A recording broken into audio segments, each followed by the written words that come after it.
Bueno, la idea era más o menos tener un acercamiento, hacer una aproximación del trabajo que estamos haciendo en conjunto con ella y con el muchacho que está filmando ahí, un gran hacedor dentro del grupo. Pero antes que nada, o sea, yo quería, como para ejemplificar la situación de lo que es abordar el sonido en términos sociales, desde una mirada más etnográfica o más antropológica, como intentamos hacer los antropólogos, aunque no somos todos antropólogos, pero tratamos de problematizar en la manera en que se construye la realidad a través de las percepciones. Si, por ejemplo, yo les dijera a ustedes que puede ser una consigna o algún estímulo que ojalá no sea de repulsión, nos tuvieran que negar que estamos acá, ¿cuál sería la primera reacción que tendría? ¿Qué harían? Negar que... Claro, si tendrían que negar que nosotros estamos acá, ¿qué hacen? Hablo con ella. ¿Cuál sería la reacción física? Hablo con ella. Claro, mirás para otro lado. ¿Qué harían? Bueno, generalmente cuando nosotros estamos haciendo trabajo de campo y hablamos sobre cómo la gente percibe, por ejemplo, hemos hecho 2 trabajos puntuales este año en el subte, sobre las percepciones sonoras del subte y cómo entender los mapas sonoros, que es algo que se está, no sé si ustedes deben conocer, cómo se aborda etnográficamente dar una dimensión más antropológica a lo que sería un mapa sonoro.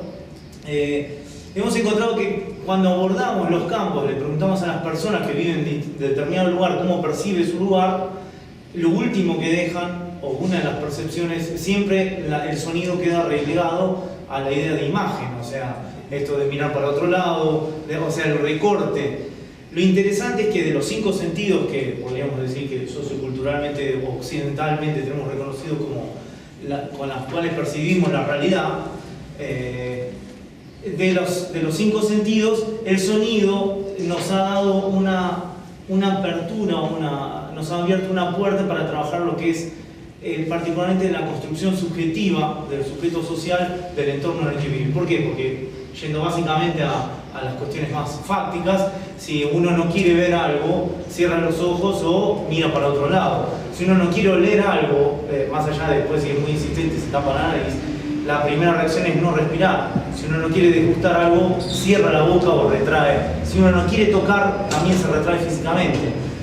El tema es con el sonido, cuando hacemos un abordaje, al menos que haya problemas fisiológicos ya en la percepción sonora, lo interesante es cuando le preguntamos a distintos individuos y nos preguntamos a nosotros cómo escuchamos, nos damos cuenta que los recortes generalmente son una elección, se hace mucho más evidente esa elección subjetiva de recorte de la realidad.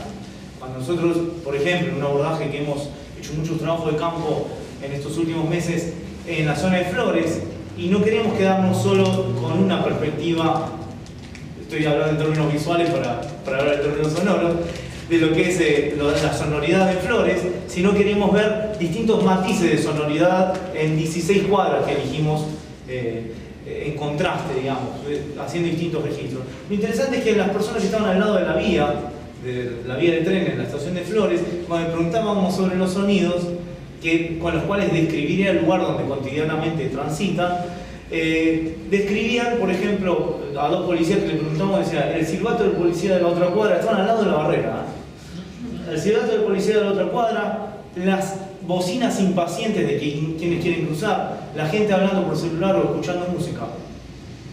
Y nosotros, por el tiempo que estuvimos ahí, teníamos el tímpano perforado de la campana del... Entonces cuando dijimos, bueno, ¿y qué pasa con el sonido de la barrera? Entonces ahí era como, eso estamos acostumbrados. Pero nos abría la puerta para empezar a preguntar sobre todos esos otros sonidos. Y nos empezamos a dar cuenta que, debido a que podemos decir, esta subalternidad del sonido con respecto al imperio de la imagen, empezamos a buscar distintas estrategias para que perceptivamente nos hablaran directamente en términos sonoros. Igual abordamos distintos tipos hablamos sobre los olores, pero bueno, era más fácil esta cuestión audiovisual. Y era muy interesante cuando hablamos, por ejemplo, hacemos contrastes en el barrio de Flores. El contraste más importante fue el Bajo Flores con la zona residencial o las otras partes de Flores, y cómo percibían sonoramente uno con otro. Y empezaron a surgir estas inquietudes, pero una muy interesante era un vecino que decía, el sonido del Bajo Flores de la villa es la cumbia villera. Está todo el día, a cualquier hora, el de la fisura, o sea, un grupo de personas deseando drogarse y arruinarse por todos lados cualquier lado de la calle, totalmente evidente, el sonido de las ambulancias y el sonido de la policía. Así establecían sonoramente, y era interesante porque sin embargo ese barrio en la mayoría de los horarios era un barrio sonoramente tranquilo. De hecho, una parte del Bajo Flores era mucho más tranquilo que las partes yendo hacia la zona de Rivadavia, que era mucho más céntrico. Entonces surgió una frase, ¿no? Que era, acá es más tranquilo pero es más inseguro. Entonces empezamos a notar que cuando dividíamos cómo se percibía el ambiente, se empezaban a establecer diferencias que ya estaban naturalizadas. O sea, tranquilo no era igual a seguridad, seguridad o inseguridad no era un término de estar tranquilo, o sea, era...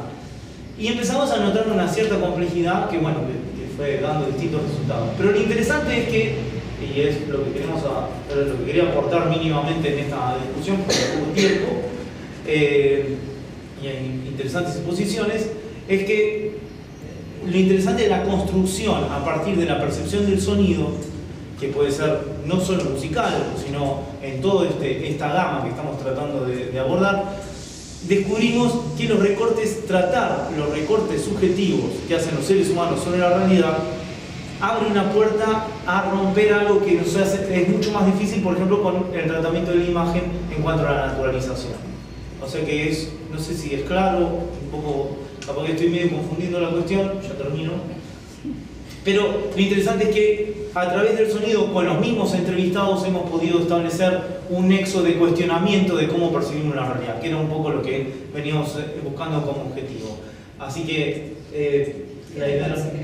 ¿Cómo? Queda tiempo igual si querés. Bueno, básicamente eso, y bueno, y lo que hemos venido descubriendo es qué es digamos, hay un concepto que es huella sonora, que se puede entender, hablando mal y pronto, como la parte de un sonido identificatorio de un lugar determinado, pero empezamos a establecer o empezamos a conocer lo que puede ser una huella sonora en la identidad de un individuo.